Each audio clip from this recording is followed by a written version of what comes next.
Hello students, आपका ICIT online classes में मैं संतोष कुमार गुप्ता स्वागत करता हूं। आज मैं आपके लिए नेक्स्ट पार्ट लेके आया हूं जावा स्क्रिप्ट का।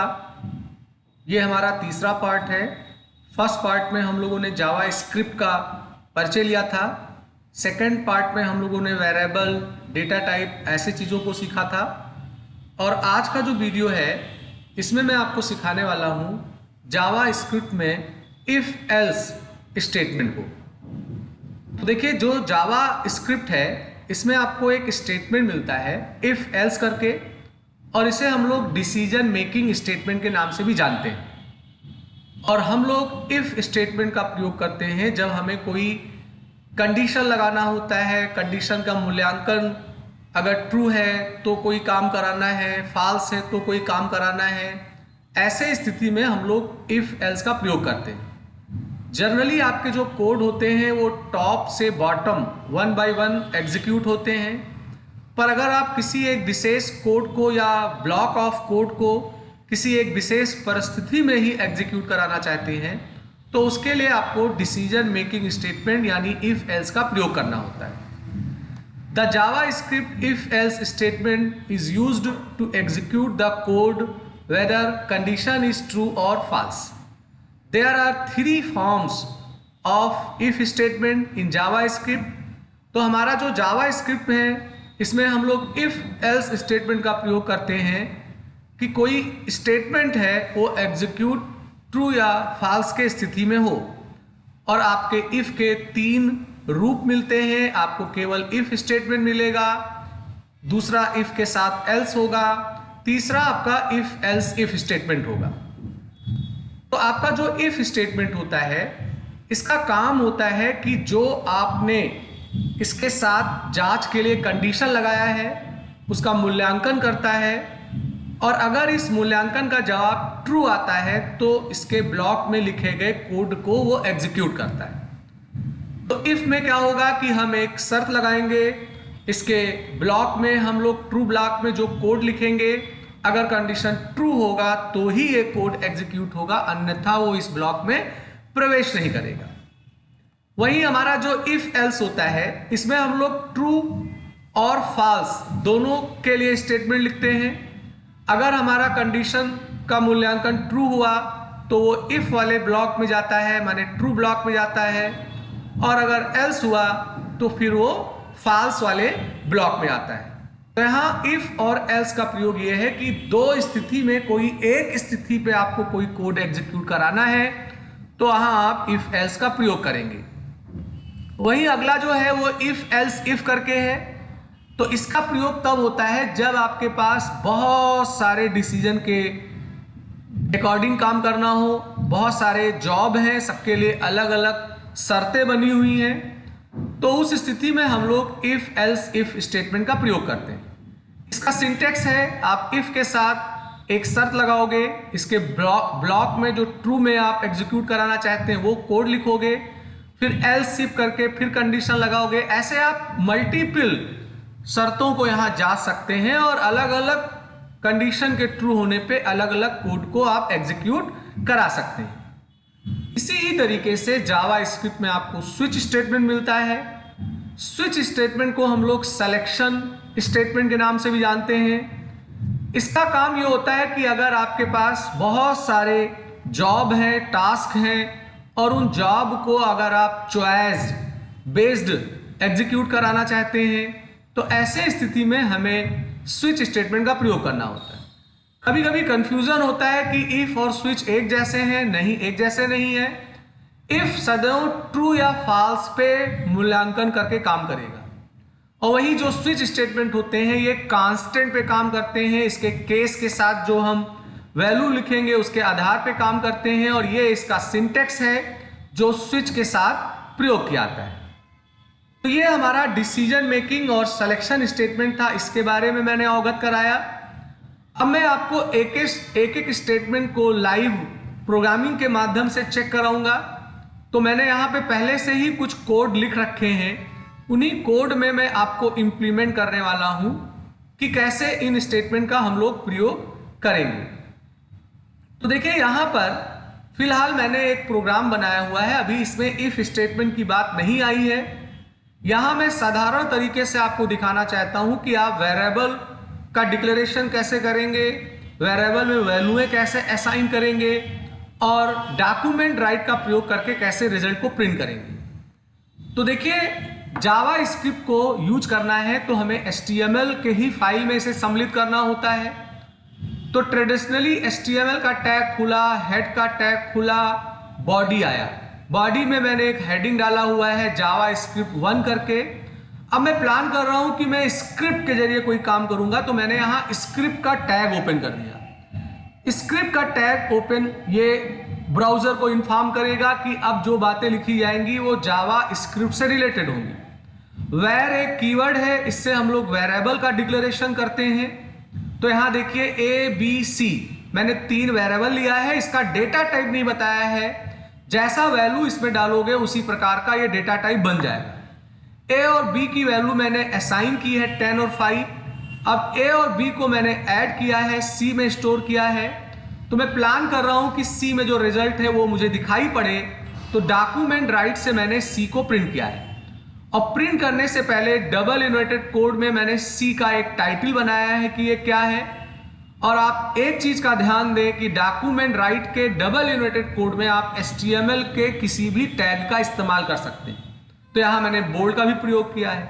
ऐसे फिर मैंने सब्ट्रैक्शन किया है, BR इसलिए लगाया कि ये न्यू लाइन से आए, मल्टीप्लाई का काम किया है, डिवीजन का काम किया है। तो ये क्या करेगा कि 10 और 5 के ऊपर एडिशन, सब्ट्रैक्शन, मल्टीप्लिकेशन, डिवीजन चारों को करके दिखा देगा।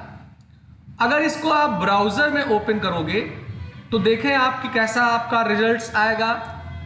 तो यहां देखें, जो मैंने यहां पर टाइटल लिखा हुआ था वो टाइटल आ रहा है हेडिंग 1 के मदद से, और ये जो चीजें जनरेट हो रही हैं ये आपके स्क्रिप्ट के कोडिंग से हो रही है। डॉक्यूमेंट राइट के जरिए जो भी आप संदेश डबल इन्वर्टेड कोड में लिखते हो वो एज इट इज प्रिंट होता है। तो मैंने addition of A and B लिखा था, वो आ रहा है, और ये आपका C के अंदर जो रिजल्ट था वो आ रहा है। इस तरीके से सब्ट्रैक्शन, मल्टीप्लिकेशन और डिवीजन का हमारा रिजल्ट यहां पे आ रहा है। तो ये एक प्रोग्राम है जिसमें मैंने फिलहाल वेरिएबल का कैसे यूज करना है वो मैंने प्रयोग करके दिखाया है। अब मैं अगले प्रोग्राम के बारे में बात करता हूं कि ये किस वास्ते बनाया गया है। तो देखिए, इसमें मैंने इफ स्टेटमेंट का प्रयोग किया है। तो यहां पे मैंने क्या किया है कि एक हेडिंग बनाया, example2 लिख दिया, स्क्रिप्ट का टैग खोला है, 3 वेरिएबल लिए। अब मैंने 10 A में डाला, B में 5 डाला। अब मैं जांच रहा हूं कि क्या A की वैल्यू B से बड़ी है। तो अगर ये कंडीशन ट्रू हुआ तो इसके ओपनिंग और क्लोजिंग में जो कोड लिखे हैं उनको वो एग्जीक्यूट करेगा। यानी अगर A की वैल्यू B से बड़ी होगी तो ये मैसेज प्रिंट होके आएगा। अगर नहीं बड़ी होगी तो उसके लिए मैंने कुछ एल्स वाला काम नहीं किया है, तो कोई भी मैसेज प्रिंट होके नहीं आएगा। तो चलिए 2 वाले प्रोग्राम को मैं जांच के देख लेता हूं ब्राउजर में कि इसका क्या रिजल्ट्स आ रहा है। तो अगर आप देखेंगे तो चूंकि A की वैल्यू मेरी 10 थी, B की वैल्यू 5 थी, तो इसलिए लिख के आ गया A is greater than B और 10 आ गया चूंकि कंडीशन ट्रू हो गया। और अगर कंडीशन फॉल्स होता तो फॉल्स के लिए मैंने कोई काम नहीं बताया था, तो हमारा कुछ भी आउटपुट नहीं आता। वही मैंने जो तीसरा वाला प्रोग्राम बनाया हुआ है इसमें मैं इफ और एल्स का प्रयोग कर रहा हूं। तो चीज वही है, मैंने A की वैल्यू 10, B की वैल्यू 50 ली है। मैंने यहां जांचा है कि क्या A की वैल्यू B से बड़ी है। अगर बड़ी है तो प्रिंट होगा कि A बड़ा है और A की वैल्यू प्रिंट हो जाएगी। और अगर ये कंडीशन फॉल्स हुआ तो सीधे एल्स में आएगा। एल्स में वो बता देगा कि B बड़ा है और B की वैल्यू प्रिंट होगी। तो चूंकि यहां वैल्यू पहले से लिखा हुआ है तो आप देख पा रहे होंगे, तो 10 50 से बड़ा नहीं है, तो सीधे वो एल्स के पार्ट में आएगा और इस वाले मैसेज को प्रिंट करेगा। तो चलिए तीसरे वाले प्रोग्राम को भी मैं यहां देख लेता हूं कि क्या आउटपुट आ रहा है। तो अगर इस आउटपुट को आप देखो तो यहां B is greater than A लिख के आ रहा है और आपका 50 आ गया। तो हमारा जो इफ एल्स है हम उसमें फॉल्स ब्लॉक को भी लिख पाते हैं और इफ में केवल ट्रू ब्लॉक ही लिखा जाता है। अब अगर मैं बात करूं अपने नेस्टेड इफ की बारे में, या एल्स इफ के बारे में, तो उसके लिए भी मैंने एक प्रोग्राम यहाँ पे पहले से बना रखा है, उसको आप देख लीजिए। जैसे मैंने यहाँ एक एवरेज के लिए वेरिएबल लिया है, उसका वैल्यू मैंने 95 कर दिया है। अब मैं एवरेज के आधार पे बच्चे का ग्रेड बनाना चाहता हूँ। तो देखिए मैंने लिखा कि अगर एवरेज 90 से अबव या इक्वल होगा तो एस ग्रेड प्रिंट करेगा। एल्स का मतलब अगर ये फॉल्स हुआ, तो अगर 90 से कम है और 75 से अबव है तो बी ग्रेड। अब इसका एल्स का मतलब 75 से बिलो और 65 के इक्वल या बराबर हो तो बी ग्रेड होगा। और ऐसे ही मैंने 55 के लिए बनाया हुआ है सी ग्रेड, 50 के लिए बनाया है डी ग्रेड, और अगर कोई कंडीशन ट्रू नहीं हुआ तो लास्ट में मैंने 50 से बिलो वालों को लिए ग्रेड एफ रखा है। तो यहाँ ग्रेड को जांचने के लिए मैंने एलसीफ का प्रयोग किया है। चूंकि यहाँ ए बी सी डी कई ग्रेड थे, सबके लिए अलग अलग शर्तें थी, तो इसलिए इफ एलसीफ का प्रयोग हुआ। अब अगर इस प्रोग्राम को मैं ब्राउजर पे खोल के देखूं तो आप देखेंगे कि यहां ग्रेड एस आ रहा है। ग्रेड एस इसलिए आ रहा है चूंकि हमारा मार्क्स जो था वो 95 है और 95 90 से अबव है, इसलिए यहां पे एस आ रहा है। अगर मैं इसके अंदर कोडिंग में चेंज करूं, चेंज करने के बाद कोई कम मार्क्स कर दूं, तो देखो कि किस ग्रेड को वो जांचता है। तो यहां मैं क्या कर रहा हूं कि जो मेरा 95 था, चलिए इसको मैं कर देता हूं यहां पर 19, तो ये फेल में जाएगा क्योंकि किसी भी इफ कैटेगरी में नहीं जा रहा है। तो अब अगर इस प्रोग्राम को देखा जाए रिफ्रेश करके, तो अगर आप देखोगे तो यहां पर वो आपको फेल दिखाएगा। 4 वाले प्रोग्राम के कोडिंग को दोबारा मैं खोल रहा हूं। ये कोडिंग आप ओपन करोगे, ओपन विथ में जाओगे, नोटपैड में खोलेंगे, इसके सोर्स कोड को देखने के लिए या उसमें अपडेशन करने के लिए मुझे यहाँ एवरेज की वैल्यू चेंज करनी थी, मैंने शर्त में चेंज कर दिया है। तो यहाँ मैं 19 ले लेता हूँ, यहाँ जो शर्त लिखा था 90 वही रहेगा। तो एवरेज की वैल्यू अब 19 है, तो चूंकि वो किसी भी इफ में नहीं जा रहा है तो सीधे एल्स में जाएगा और बताएगा एफ ग्रेड। तो देखते हैं रिफ्रेश करके एफ ग्रेड आना चाहिए। तो अगर आप देख पा रहे होंगे तो यहाँ पे अब आपका ग्रेड एफ आ रहा है। तो इस तरीके से हमारा इफ एल्स और इफ एल्स इफ यूज होता है। ऐसे ही एक स्विच केस का भी प्रोग्राम है, उसको भी आप देख लें। स्विच केस का प्रयोग किया जाता है जब आपके पास कई चॉइस हो और उनको आप कांस्टेंट पे कराना चाहते हो, मैचिंग पैटर्न पे कराना चाहते हो। ऐसे मैंने यहाँ डे की वैल्यू 1 ली है और स्विच में डे लिख दिया है। अब मैंने लिखा है केस 1, माने अगर डे की वैल्यू 1 है तो वो इस स्टेटमेंट को एग्जीक्यूट करे और ब्रेक ये कह रहा है कि आप नीचे के केस में नहीं जाएंगे, आप स्विच से बाहर आ जाएंगे। क्योंकि सप्ताह में 7 दिन होते हैं तो मैंने 7 केस लगाया है। 1 को मैंने चूंकि संडे माना तो 2 में मंडे, 3 में ट्यूसडे लिखा है, और सबके अंदर मैंने ब्रेक इसलिए लगाया हुआ है कि जिस भी केस में वो जाएगा माने उसकी वैल्यू जिससे मैच करेगी उसका काम करे, और ब्रेक का मतलब वो स्विच से बाहर हो जाएगा। इसके साथ एक स्टेटमेंट हम लोग डिफॉल्ट भी लगाते हैं, ये ऑप्शनल होता है।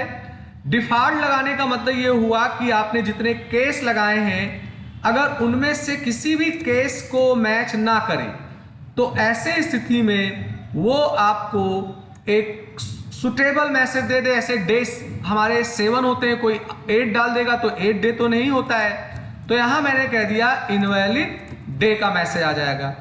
तो चलिए यहां मैंने डे की वैल्यू 1 दे रखी है, तो अगर मैं इसको एग्जीक्यूट करूंगा तो देखा जाए कि क्या इसका रिजल्ट आता है।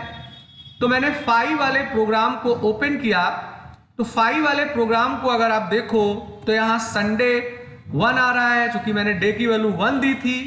अब मैं डे की वैल्यू को थोड़ा चेंज करता हूं, तो यहां डे की वैल्यू ऐसे मैंने 10 दे दिया।